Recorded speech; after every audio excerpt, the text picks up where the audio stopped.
Diane, are you and your husband having problems? The question came out of the blue and, for a moment, I was unsure how to respond. What do you mean problems? I guess that we have the normal problems all married couples have. Why? My coworker looked away, concentrating on her hands while she made up her mind whether to continue or not. The decision made, she went on. Look, I don't know how to tell you this. You know that my hubby took me away last weekend for our anniversary.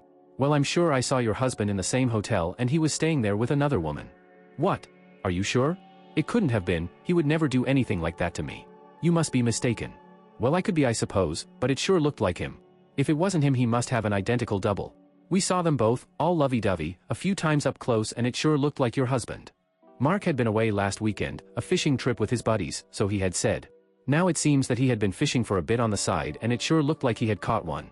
I wanted to cry, scream and rip his throat out, all at the same time. How could he do this to me? What was wrong with him that he was willing to throw away 7 years with me for a roll in the sack with some who? I mumbled my thanks to Jane and returned to my office, slumping into the overstuffed chair I had for visitors. Searching my mind for signs that he had been up to no good, I couldn't pinpoint anything. I had heard about the usual signs such as being over-attentive and extra loving, but that wasn't Mark. He had been his normal self, caring and helpful. Was that his game? Was he aware of these signs and took care not to show them? I was totally confused. No, it couldn't be my Mark. Jane was right, it had to be someone who looked like him. Still, I had those nagging doubts. What if it was him? How could I be sure? If I asked him, he would only deny it. If he was having an affair, he would have warned his buddies to cover for him, so there would be no joy there. Thinking back to Sunday night when he got back, I tried to remember anything that was suspicious. He had come and kissed me on the cheek, grabbed a beer and started to tell me about his weekend. Nothing unusual about that. He had complained that the fish hadn't been biting. The only ones they caught were undersized and had to be thrown back. Now that was unusual. Mark never failed to catch a fish. He is an excellent fisherman and he knows that river like the back of his hand. He has fished it man and boy since his father put his first fishing rod into his hand when he was 6. Still, he might be telling the truth. How could I find out? I decided to ring one of his friends' wives about the upcoming school fete, and during the discussion I would ask about the fish he had caught. Yes, that's what I'd do. The phone almost rang out before Emily answered, just as I was about to hang up. Emily? Diane Andrews, how are you? The first part of our conversation was the normal things, kids, school, and sales at the mall. Not wanting to appear too anxious, I let this drag on for 20 minutes before I got to the part that I had really called her for. I couldn't just come straight out and ask her. That would just make her suspicious and it would get back to Mark via her husband. Emily, do you have any good recipes for trout? I'm getting a little tired of the usual ways like baking and grilling, and I wanted something a little more exotic. How did you cook the fish Dave brought home on Sunday? I waited with bated breath while Emily yelled at her kids to be quiet, telling them she was on the phone. Sorry, Diane. Fish recipes, Well, Dave isn't very adventurous when it comes to food, so I stick to the tried and true recipes. The fish he caught last weekend are still in the freezer. I hadn't planned on cooking them until later in the week, or I might do them on the barbecue at the weekend. As she continued, my mind drifted off in a different direction. The bastard had lied to me. The others had caught fish, but he hadn't. Why? Because he hadn't been fishing, he had been out with some S. Well, when I got finished with him, his bait wouldn't be worth much. Diane? Diane? Are you still there? Emily's urgent call brought me back to the present and I answered her through the tears that had started to fall. Yes, I'm here. I'm sorry, the washing machine is playing up. I have to run. I'll call you later. Thanks for the tips. Bye. My first instinct was to confront him, but the more I thought about it, the more I realized I had no real proof. He'd lie his way out of it and be on his guard. I needed more evidence. That night Mark seemed withdrawn as we sat and ate dinner. He complimented me for an excellent meal but seemed to have no life in him. When I tried to talk, he answered in single sentences, and it was obvious that he had other things on his mind. I hoped it was guilt and it was ripping him apart inside, the way it was me. Later we sat and watched television for a while before he made a move. I'm off to bed. I'm not feeling the best and I think I'll get an early night. Are you coming up now? No. I think I'll watch a little more of the show. The girls at work say it is well worth watching, so I thought I'd give it a go. I'll be up later. Good night. Mark leaned over to kiss me, but I turned my head and his lips landed on my cheek. His surprised look was enough warning that I had to come up with something quick. Sorry, honey, I don't want to catch what you have. I can't afford to get sick right now with the Michael account happening. Sweet dreams. My imagination was working overtime. There was no way I was going to kiss him after he had cheated on me. I knew how much Mark loved to be with me. He'd do it for hours. I could see, in my mind's eye, him doing the same to his lover. The very thought made me want to vomit. I sat through a trashy sitcom as I waited for him to go to sleep. Finally, after an hour, I tiptoed up to our room and quietly looked in on him. His 6'2" frame only just fitted into our queen-sized bed and his head sat on the rumpled pillow, pushed almost up to the headboard. His hair was a wet mass and stuck to his head and face like a blonde skull cap. He had been sweating heavily and his body glistened with his sweat. His sleep must have been restless as the sheets lay in a tangled pile on his side of the bed. Mark was usually a quiet sleeper, and I wondered if his disturbed sleep was due to his guilty conscience or was he dreaming of her. Damn him. Mark always slept in the nude, and tonight was no different. Laying on his back, his body was open fully to my gaze, and I looked at him in a new light. I loved this man with all my heart, and now I might lose him. Was that what I wanted? Maybe it was a one-time affair and he'd never cheat again. Did I really want to go through with my plan? I had to know. No matter how painful it might be or what the consequences were, I had to find out. Mark was my first true love and the man I wanted to spend the rest of my life with. The man I wanted to father my children. How could he put all that at risk? Quietly, I picked up his wallet from the bedside table and quickly checked it for evidence. What I expected to find was an address, phone number. When we were dating, Mark always had his supply in his wallet. I'd quickly realized that using a protection wasn't for me, so I'd gone on the pill and he hadn't needed them since. If there were any, that would be another nail in the lid of our marital coffin. His wallet and pants pockets were clean of any evidence, so where else could I check? His briefcase and car were next, and each produced the same sterile results. By now it had become almost like a game. Each time I came up empty-handed, I would get this disappointed feeling like I had lost the game. Next, I checked his email account on our home computer, and when that came up clean, I tried his cell phone. No luck there either. I was sitting in the kitchen with a cup of coffee trying to work out what my next move would be. In my mind, he was as guilty as sin, and lack of evidence didn't mean a damn thing. I was already wired by the excitement of what I was involved in, and the coffee just added to my hyper state of mind. I mused over what I had done so far and decided that he wasn't smart enough not to have left some evidence of his cheating. I just had to find it. Suddenly it hit me, I knew where it would be, in his fishing gear, of course. He knew I never fooled with his fishing gear for fear of breaking something. Besides, I had no interest in fishing. In the garage, I rummaged around checking his tackle box and other accessories with the same luck. All I got was a couple of hook sticks in my fingers, which only made me madder at him. I was almost ready to give up when I spotted his fishing jacket hanging on a hook behind the side door. Taking more care this time so as not to stab myself, I went through the pockets and finally found what I was looking for. A packet of complimentary matches from the Hyatt Hotel in Carlton, a small town about 2 hours drive time from here. In my state of mind, that was enough evidence to convict and hang him. We'd never been to that particular hotel together, and I couldn't think of a reasonable explanation for him having been there alone. Let's see him get out of this. As it sank into my brain that he really had cheated, the real pain started. I spent the next 2 hours alternating between anger, frustration, and humiliation. I wanted to rush upstairs, drag him from our bed, and confront him. No, that wasn't enough. I wanted to hurt him the way he had hurt me. I needed to see him suffer the same sort of pain and anguish that I was feeling. As I pondered my next move, a small gem of an idea crept into my brain and slowly took form. By the time I was ready to go to bed, I had almost completed my plan of attack. I was going to get revenge on this bastard. I would go out and F someone, then bring the evidence back home to Mark. I'd show him that two can play at this game. The trouble was, I still loved him, and the thought of losing him hurt as much as the thought of him having an affair. I didn't want to divorce him, although my first reaction had been to kick his ass out into the street. Finding someone to F was easy. At 32, I still looked good, and the guys in the office still flirted with me. A couple of the sales reps I dealt with hit on me from time to time, but, so far, I had always rejected them.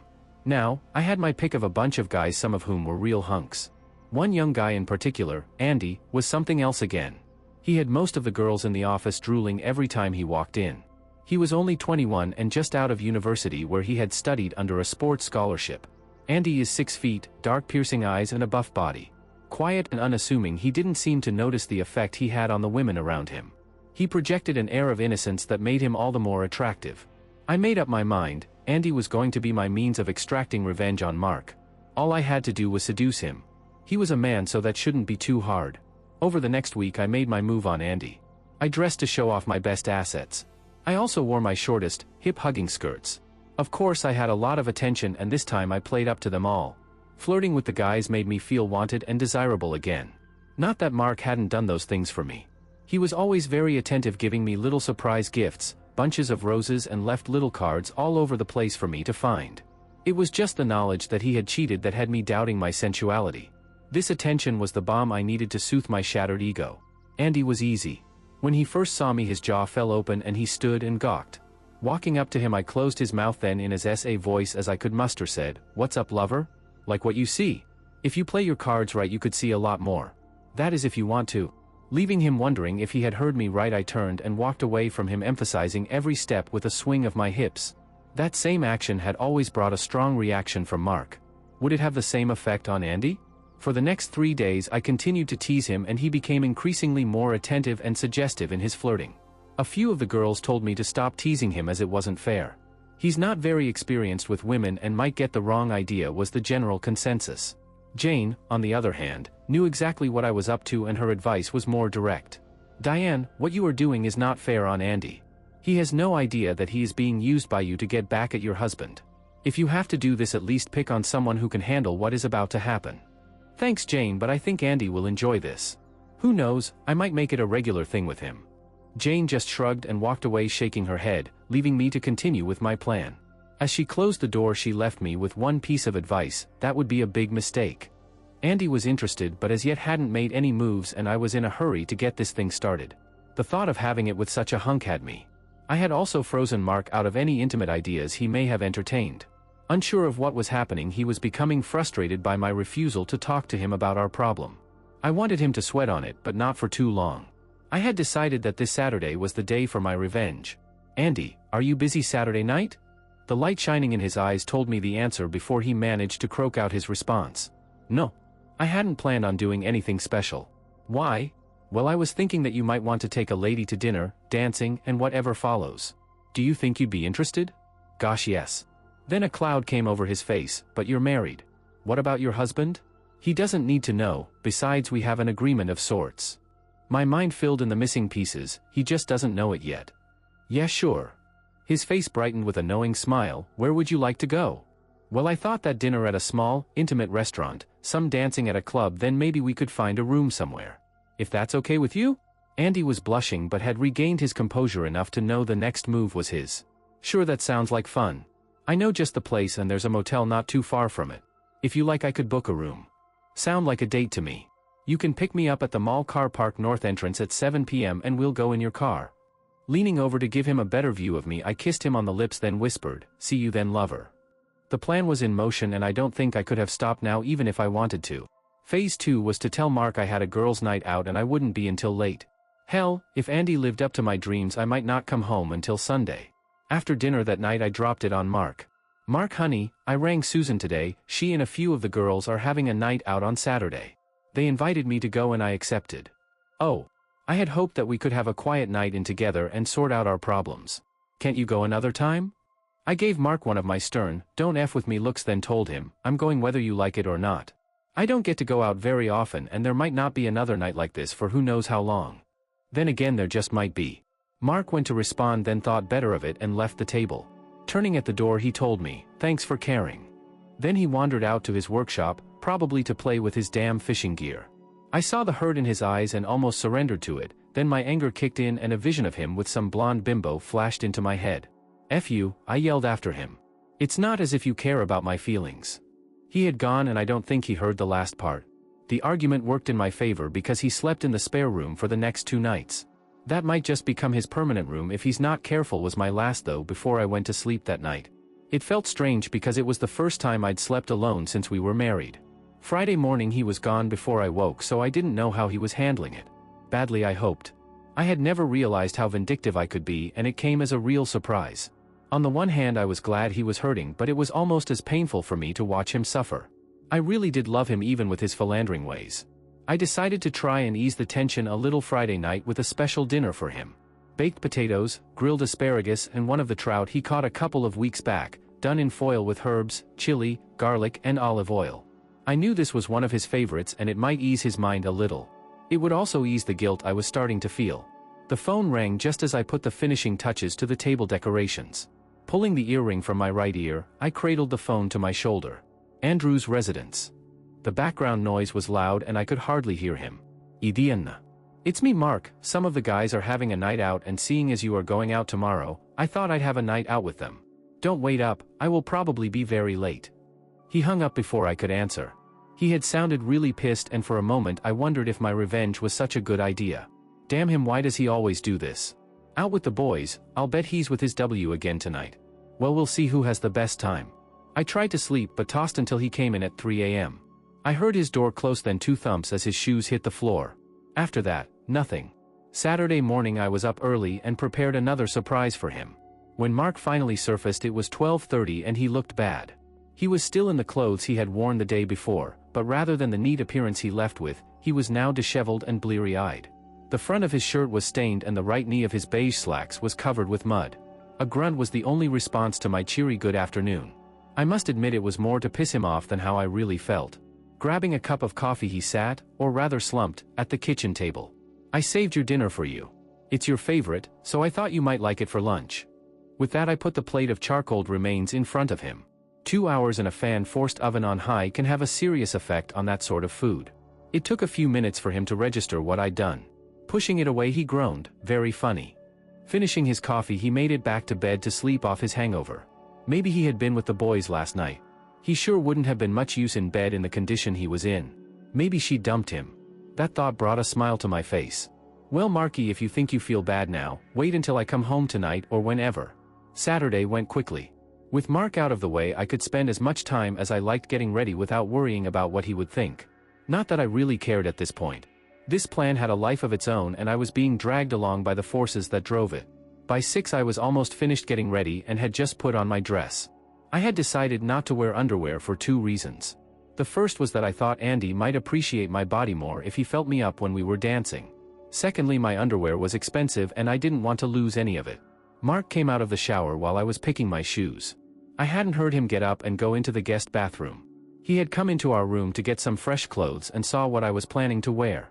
"Damn, Diane, you're not going out with the girls dressed like that, are you? You have a date with someone? Don't do this, we can talk this out. Please don't do this." His pleading made him sound like a wimp and that only made me angrier. I lost it and yelled at him, "I told you I'm going out with the girls. If you want to talk, we can talk when I come home. Maybe then you'll listen to me. Now get your things and get out, I have to finish getting dressed or I'll be late." Mark stood and stared, then said something I had never expected to hear from his lips. Any idea I had that he was a wimp was quickly dispelled by the strength in his voice. "Diane, I know you're cheating on me. I don't know who with, but when I find out he will be named in the divorce. Your attitude to me these last 2 weeks has been so distant and now this. I can only come to one conclusion, that you're having an affair." A tear slipped from his eye and he wiped it away before continuing. "I won't be AC. If I find proof that you cheated, our marriage is over. Think on that before you leave tonight." As he grabbed his clothes from the closet I gave him his answer, "Sauce for the goose is sauce for the gander." Unsure what I meant he left to dress in the guest room. He was taking the moral high ground now because he didn't know I knew about his cheating. He wouldn't be so cocky once all was revealed. At least that is what I tried to convince myself. He hadn't come down before I left, so I left a note I had written to him, taped to the fridge door. I knew Mark and as soon as he had a problem to solve he reached for a beer. That's not to say he is an alcoholic, but a beer in his hand helps him think. Lots of guys are like that. "Mark, you know I love you, but these last 2 weeks have been a hell for me. I know we need to talk, so I have decided that I will be home by 2 am.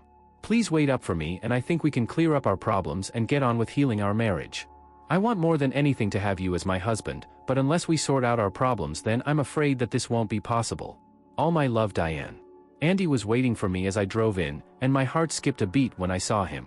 No more the shy guy he was dressed to party, red silk shirt open almost to the waist exposing his muscled chest and a six-pack to die for. He wore a dark blue, light wool jacket that set off the whole outfit. My decision not to wear underwear was coming back to haunt me. In hindsight it didn't seem like such a good idea. I hoped that I didn't have a wet spot on the back of my dress. Walking up, I leaned in to kiss him on the cheek, but he moved quickly and caught me off guard. His arms wrapped around me and his mouth covered mine hard and demanding. This wasn't what I expect, but he was inexperienced and I would just have to show him how to please a woman. Finally he released me and pulled me to his car. "The restaurant isn't far, I hope you like Italian." Italian is one food I'm not real fond of. I don't dislike it totally, but I usually prefer something else. Still, it was too late now and I would only have a salad. "Yes, I love Italian, lead on." The restaurant was nice but noisy and crowded. No room for romance here, I'd have to wait until we hit the club for some more action. I was surprised by the quality of the food and actually enjoyed it. At one point I caught myself thinking I'd have to bring Mark here one day. Andy seemed to be well known here and was greeted by name by most of the staff and the owner. She was a tubby Italian mama who kept coming up to him, nudging him and winking while she looked at me. Twice she gave him the okay sign with thumb and forefinger. By 8 the meal and 2 bottles of wine had disappeared and we were ready to move on. The club was only half a block away, so we walked and talked. I took his arm and snuggled into him, watching the envious glances from the other girls we passed. "You were very popular back there, I take it that's not your first time?" No, I take all my dates there the first time, it sort of sets the mood for later, don't you think? I grunted a reply while I processed the information. This wasn't his first real date, so what? He was still shy and clumsy and was probably still AV. There was little about the atmosphere in the restaurant that set the mood for anything. Again, his inexperience showing through. Once we talked and I showed him the finer things in life, he'd soon pick it up. Andy was a smart boy. He'd slipped his arm around my waist as we walked. Now it did feel nice, but there were 20 or so people waiting to get into the club and I felt like standing there being felt up. Pushing his hand down, I whispered, "Later, lover." I made to go to the end of the queue, but again he surprised me. Andy walked up to the bouncer at the door and high-fived him. "Hey man, how ya been? Got room for 2 small ones?" The bouncer smiled at him, then glared at the guys in the queue who were making remarks about preferential treatment. "For my best customer? Always." Lifting the chain, we were ushered through the door. Andy slipped him some money as we entered. Once in, we paid the entrance fee and collected our 2 free drink cards. Through another door and I was assaulted by a deafening noise that made the very walls shake. We squeezed our way onto the handkerchief that served as a dance floor and tried to follow some sort of rhythm. It was impossible, and eventually I motioned him into a corner that gave us a bit of breathing space. Now we could start the real fun. Couples all around us were necking and feeling each other up, and in the darkened room I felt less inhibited. Grabbing him, I planted a deep kiss on his mouth, determined to teach him how to kiss to please a woman. He came back with a kiss that made me weak at the knees. Finally, I was the one who had to come up for air. For the next hour we necked and felt each other up. His hands explored my body. At 9:30 I was just getting into the mood, and the music had dulled my senses enough that I no longer felt like I was inside a bass drum in the middle of a parade. Gosh, look at the time, we'd better go. The motel is just across the street. But Andy, I was just starting to enjoy myself and we have lots of time yet. No, I told them we'd be there before 10, if we're late they'll let the room go. With this place so close, it's very popular on a Saturday night. Taking my hand, we forced our way out to the door, only being trodden on twice this time. Once outside, I wondered if I had been deafened permanently, as I could hardly hear the traffic or the people in the queue. Not waiting, Andy grabbed my hand and dragged me across the street, dodging cars by inches, yelling abuse at drivers if they honked their horn at us. This night was turning into a nightmare, and I decided that this would be my one and only with Andy, unless he surprised me. That he did. Once in the door, Andy grabbed me and kissed me while pulling off my dress.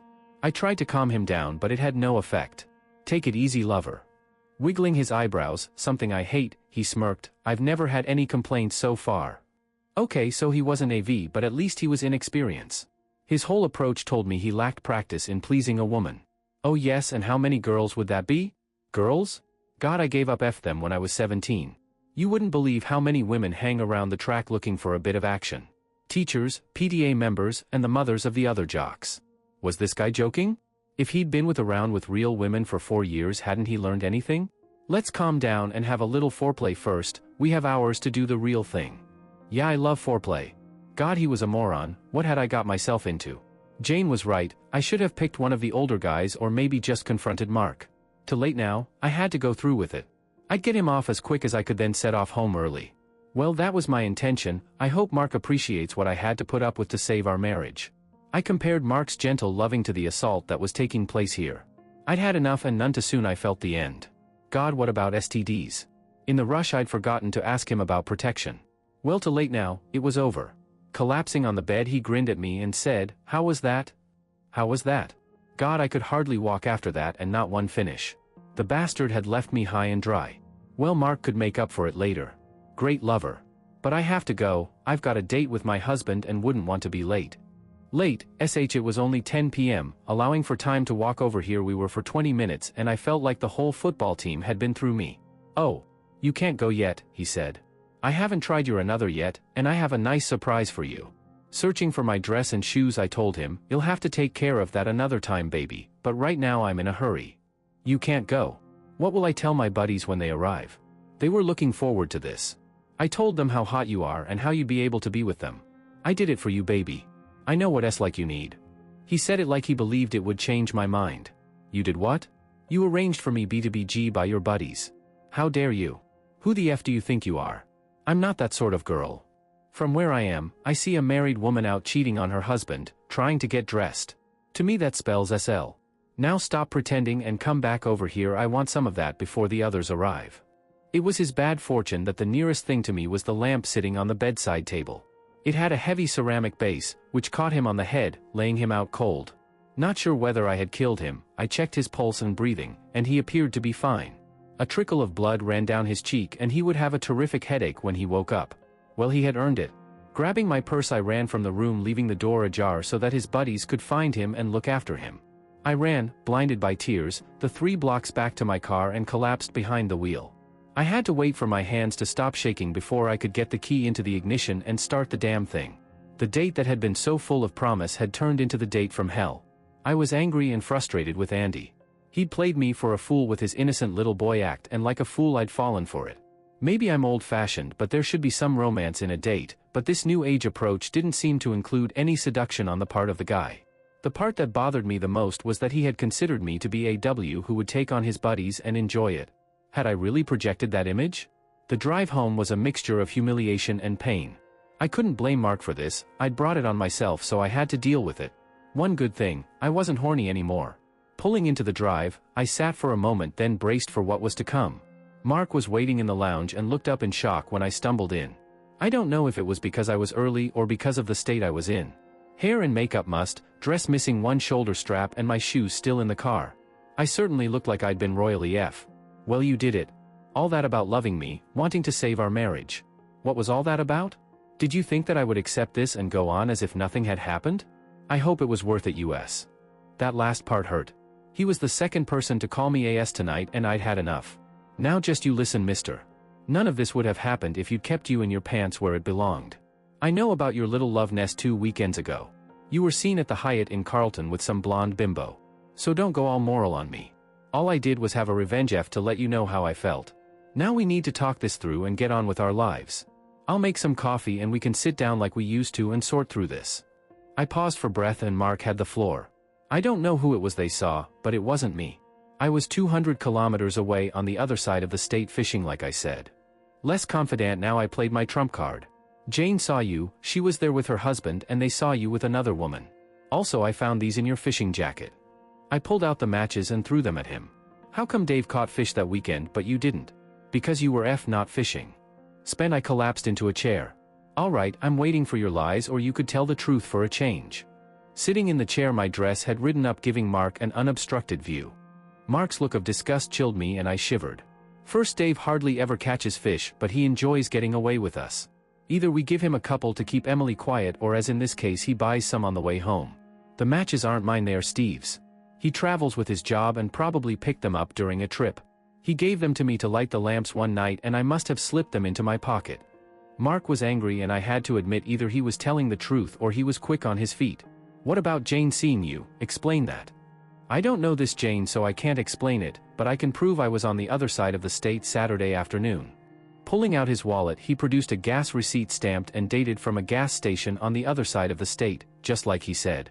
Damn, he was good. He must have worked out in advance what I was angry about and managed to fake this receipt. It even had his car registration on it. Taking it, I checked it out and almost told him it was a fake, then I remembered seeing it in his wallet the night I had checked it. This wasn't going the way I planned. But Jane said. Who the F is Jane? You know Jane who works with me? No, I don't know her. I've heard you talk about her but never met her. When I do, I'll certainly give her a piece of my mind. Why would she want to ruin my marriage? What have I done to upset her? He was right, she had never met him. How did she know it was him? She had seen his picture on my desk often enough. That must be it. While I pondered on it, Mark had disappeared into the kitchen, probably for another beer, so we could work this out. Here are your things. Let me know where you are staying and I'll send the rest over. He'd reappeared carrying 2 suitcases, which he dumped in front of me. Taking my purse, he removed my house key before returning it. I'm seeing a lawyer on Monday morning and applying for a divorce. I transferred half of the joint funds into my own account. What's left in the joint account is yours. Now get out. This couldn't be happening. Mark loved me, he wasn't meant to react this way. He was going to see the error of cheating and promise to be faithful. What had I done? He still denied that he had cheated on me, even after being seen. Okay, he had explained the other things but not that. He'd probably swapped cars with Steve or someone and they had got the gas to cover for him. That was it. He was just being macho and taking charge. Once he calmed down, we'd work this out. Okay, I'll go, but let's talk about this before you go off and start spending money on a divorce lawyer. I know you'll see sense once you calm down. Picking up the bags, I took them out to the car and sat wondering where to go next. I didn't want to go to Mum's, especially looking like this. The local hotel was the next option. Didn't I raise a few eyebrows when I waltzed into their foyer looking like the local W? They did give me a room, but with strict instructions, no men. Who could blame them? It took all the willpower I had, but I let Mark have his think time. For 2 weeks I waited for him to see reason and come back to me. Finally I'd had enough and rang him at home. Once he heard my voice he hung up the phone. I rang back twice and he did the same each time. I waited an hour, then tried again, but it was busy. He'd taken the phone off the hook. The next day I rang him at work, but the receptionist told me he wasn't accepting calls from me. If I had anything of importance I should contact his lawyer. Mark stuck to his guns and refused to talk to me. For 3 months I tried to get him to talk to me and see reason. If I could get over his cheating, why couldn't he do the same? I was getting more frustrated with each passing day. How could he not see my point of view? I had lost what anger I had, replacing it with fits of depression and bouts of crying. My life had turned to S and I wasn't sure why. Next I tried waiting for him at home, but he just looked at me, then ignored me and went inside, closing the door in my face. The next day an intervention order was handed to me at work. It prohibited me from trying to contact Mark directly and from coming within 100 meters of him. Andy made sure he got his revenge, letting everyone at work know that I had put out for him and his mates. Even though I denied it, the others had all seen how I had teased him and believed his story. Every man and his dog was hitting on me for weeks until I need Andy, and only then did they get the message. I couldn't afford to stay in the hotel, so I'd moved back home with my parents. They were sympathetic but said it was my own fault. I should have talked to him. As Dad said, 2 wrongs don't make a right. I was still living in hope that he wouldn't go through with the divorce. He was just trying to scare me into backing down and apologizing. How the hell could I apologize if he wouldn't talk to me? I remember that Tuesday oh so clearly. I was sitting at my desk finishing off an account when the girl from the front desk called and said that there were 2 men at the desk to see me. Thinking it was salesmen, I put on my best smile and walked down to meet them. Mark stood there with another man talking quietly. My heart skipped a beat. Had he forgiven me? Mark nodded in my direction and said something to the other man who approached me. Mark stood back, not taking part in what was about to happen. I knew then my marriage was over. Diane Andrews? A question within a statement. I nodded yes, unable to speak. You are being served with divorce papers by your husband Mark Andrews. The grounds are your adultery. If you haven't got a lawyer, then I suggest you do so as soon as possible. Nodding to Mark, he walked off after completing his assigned task. Mark, no, I thought you loved me. How could you do this to us? I love you. I know we have problems, but we can work through them surely if we love each other. Mark's voice was cold, his words calculated and almost emotionless. I did love you with all my heart. But you took that love and ripped it out of me, and my heart with it. Now all I feel for you is pity. You chose to listen to someone who doesn't even know me. Where is this be anyway? I want to say a few words to her. Yes, she'll prove that you cheated and we can forget this. I'll get her.